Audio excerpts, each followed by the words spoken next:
মনে আছে তোমার? আমি প্রজাপতি কিনে দিছি তোমারে কোথায়? মেলা থেকে। মেলা থেকে?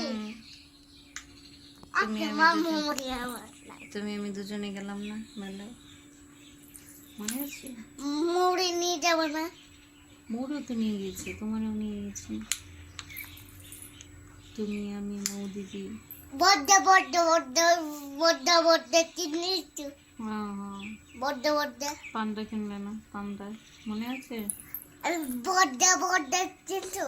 হ্যাঁ কিনছি তো। বড্ড বড্ড হুম, বড্ড বড্ড বড্ড বড্ড বড্ড বেডি হুম। আনতো? চাবাইও না, এটা চাবাইও না, ময়লা থাকে না ওটা, না। ছিঁড়ে যাবে না। যদি আমি একটু ধুয়ে দিচ্ছি ওরে, যখন দিছি সকালবেলা, অনেকদিন আগে থেকে পড়েছিল, মেলা থেকে কিনছিলাম মে মাসে না জুন মাসে, মে মাসে সময় তো মেলা হয় আমাদের এই জায়গায়, আঙিনার মেলা, সেখান থেকে কিনে দিয়েছিলাম।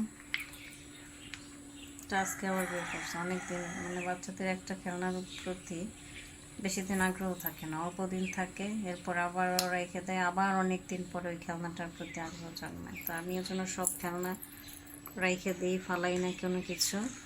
তো এই যে আজকে আবার হচ্ছে বের করে খেলতেছে। এর মাঝখানে অবশ্য একদিন খুঁজছে, তো তখন আমিও খুঁজছি কিন্তু পাইনি, আজকে ও নিজেই খুঁজে বের করছে। আচ্ছা চলো এখন ঘুমাই যাও। হ্যাঁ মুখে থেকে বের করো, তারপরে ধুয়ে দিচ্ছি। এখন যে খেলতেছে, সারা সকালে খেলছে, আবার ওই করে রেখেছে, ওখান থেকে নিয়ে আসছে। কিরে এখন ঘুমা দাও, এটা রেখে দাও, পাশে বালিশে নিচে রেখে দাও। ওই যে ছিঁড়ে দিস।